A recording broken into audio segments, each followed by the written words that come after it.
आलोचना हो, सुझाव हो, जो भी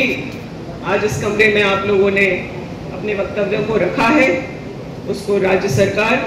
और खास करके इस विभाग के मंत्री होने के नाते मैं उसको ग्रहण करती हूँ और आप लोग को आश्वस्त करती हूँ कि आप लोगों की बातों को ध्यान में रखते हुए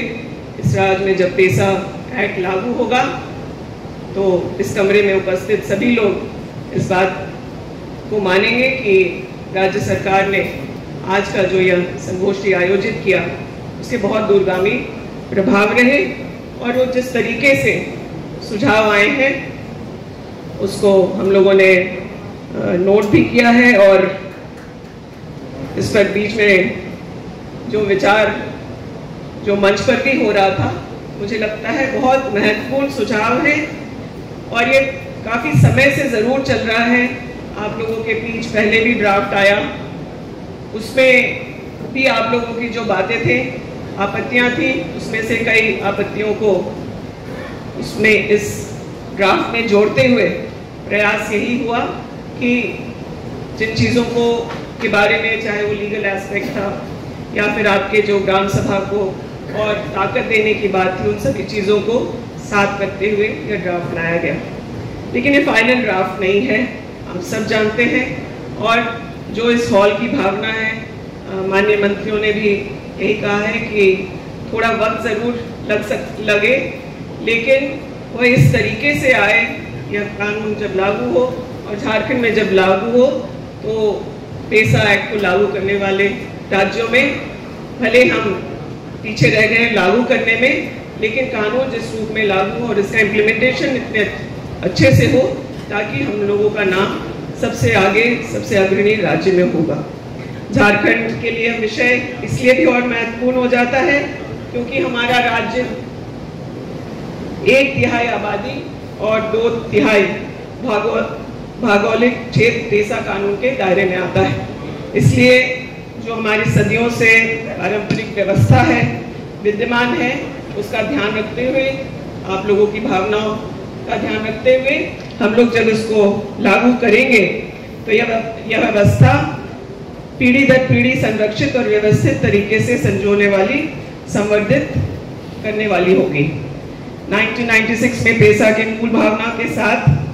कोई भी छेड़छाड़ नहीं करते हुए अनुसूचित क्षेत्रों के ग्राम सभाओं को 1996 के पेसा कानून के अनुरूप विशेष अधिकार देने के लिए हमारी सरकार कटिबद्ध है और मैं आप लोगों को आश्वस्त करती हूँ विभाग की ओर से भी और माननीय मुख्यमंत्री आदरणीय श्री हेमंत सोरेन जी की तरफ से भी कि लगातार जो कंसल्टेशन या विभाग में जो भी डेवलपमेंट हो रहा है, आप में से कई समूह पिछले 4 महीने में मुझसे कई बार मिले हैं और तकरीबन सभी से हम लोगों की बातचीत हुई है। उन चीज़ों की जानकारी मुख्यमंत्री कार्यालय को भी हम लोग देते रहे हैं और वो बहुत गंभीर है इस विषय में कि जब पेसा इस राज्य में लागू हो तो आप सब लोगों के सामूहिक भावना को ध्यान में रखते हुए आज का यह संगोष्ठी मेरे अभी जो सुझाव आए हैं उस पर अभी ना कुछ कहते हुए मैं इतना ही कहना चाहूँगी कि आप लोगों ने इस ड्राफ्ट में भी जो जिस स्वरूप में आज ड्राफ्ट आया है उसमें भी आप लोगों की बहुत महत्वपूर्ण भूमिका थी। आप लोगों ने जो सुझाव दिए थे उससे काफ़ी सुधार इस पेसा ड्राफ्ट में है, लेकिन पूर्णतः इसको आप लोगों के भावनाओं के अनुरूप और जो हमारा संविधान है उसके प्रावधानों के अनुरूप करके हम लोग आप लोगों के बीच फिर जल्दी उपस्थित होंगे और जो सुझाव यहाँ विशेष करके दीपक बिरुआ जी और के राजू सर ने कहा कि इस ड्राफ्ट को लेकर इन लोगों की बातों को सुनने के लिए कंसल्टेशन सिर्फ इस कमरे तक नहीं, हालांकि इस कमरे में मुझे लगता है कि जो सारे लोग गवर्नेंस को चलाते हों, चाहे वो जनप्रतिनिधि हों या फिर अलग अलग समुदाय के लोग हों, जो हमारे पारंपरिक ग्राम व्यवस्था के भी जो नेतृत्व करता है वो हो, ब्यूरोक्रेसी हो, मीडिया हो, जनप्रतिनिधि हो, सभी इस कमरे में उपस्थित हैं। लेकिन इसको और निचले स्तर तक, ग्रास रूट तक इस कंसल्टेशन को ले जाते हुए आने वाले समय में हम लोग इस पर आज इस सार्थक कंसल्टेशन के बाद आगे इसको पूर्णतः लागू करेंगे राज्य में। यही आश्वस्त करते हुए मैं ज़्यादा बातें न कहते हुए आप सब लोग को बहुत धन्यवाद करना चाहता हूँ। का एक एक्ट लाया गया जिसमें यह प्रावधान किया गया कि 5वीं और 6ठी अनुसूची के क्षेत्र जो है उसमें 73वें संशोधन को किस प्रकार से लागू किया जाएगा। उसमें पेशा एक्ट में बताया गया है कि उसमें एक धारा 4 है, कहा गया है कि धारा 4 में जो एक्सेप्शंस दिए जा रहे हैं उसके आलोक में ही पंचायती राज व्यवस्था को 5वीं एवं 6ठी अनुसूचित वाले क्षेत्रों में लागू किया जाएगा। और कुछ महत्वपूर्ण एक्सेप्शंस जो हैं उसमें 2-4 के बारे में हम बताना चाहेंगे। डिटेल जो है पेशा नियमावली में है जिसका प्रेजेंटेशन आपको हमारे बाद पर दिया जाएगा। उसमें जो पहला सबसे महत्वपूर्ण जो प्रोविज़न है वो यह है कि किसी भी योजना या किसी भी लाभों का चयन जो ग्राम पंचायतें करेंगी उसमें ग्राम सभा का पूर्वानुमति अनिवार्य होगा। तो ये सबसे महत्वपूर्ण जो प्रावधान है वो ग्राम सभा को अधिकार देने के लिए उसमें किया गया। दूसरा जो प्रावधान उसमें किया गया पेशा में कि अनुसूचित क्षेत्रों में कम से कम 50% जो पद हैं, चाहे वो वार्ड मेंबर्स के हो, चाहे वो पंचायत समिति के सदस्यों का हो या चाहे वो जिला परिषद के सदस्यों का हो, अनुसूचित क्षेत्रों में कम से कम 50% सदस्य शेड्यूल्ड ट्राइब की श्रेणी से लिए जाएंगे। साथ ही साथ जो एकल पद है, चाहे वो मुखिया का हो, चाहे वो पंचायत के प्रमुख का हो, पंचायत समिति के प्रमुख का हो या फिर जिला परिषद के अध्यक्ष का हो, वह पद अनुसूचित क्षेत्रों में एसटी के सदस्यों के लिए ही आरक्षित रहेगा। ये दूसरा प्रावधान उसमें किया गया। तीसरा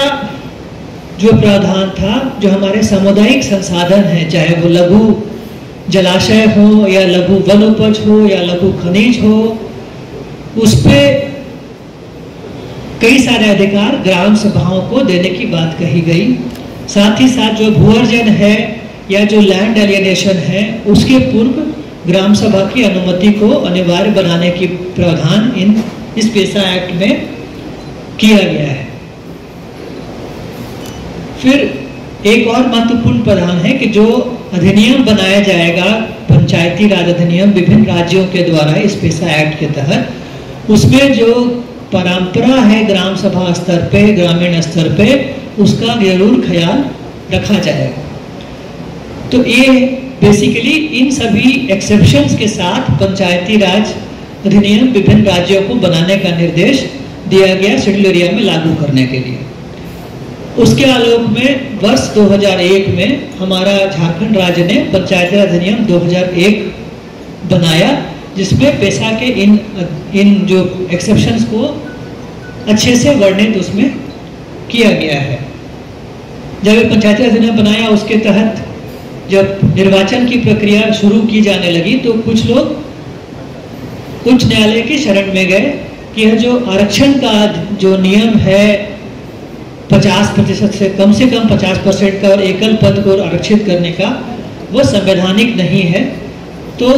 कुछ समूह उसके खिलाफ माननीय उच्च न्यायालय की शरण में गए। माननीय उच्च न्यायालय ने फाइनली उसमें जो प्रावधान को स्ट्राइक डाउन किया। तो फिर राज्य सरकार सुप्रीम कोर्ट गई और ऑनरेबल सुप्रीम कोर्ट ने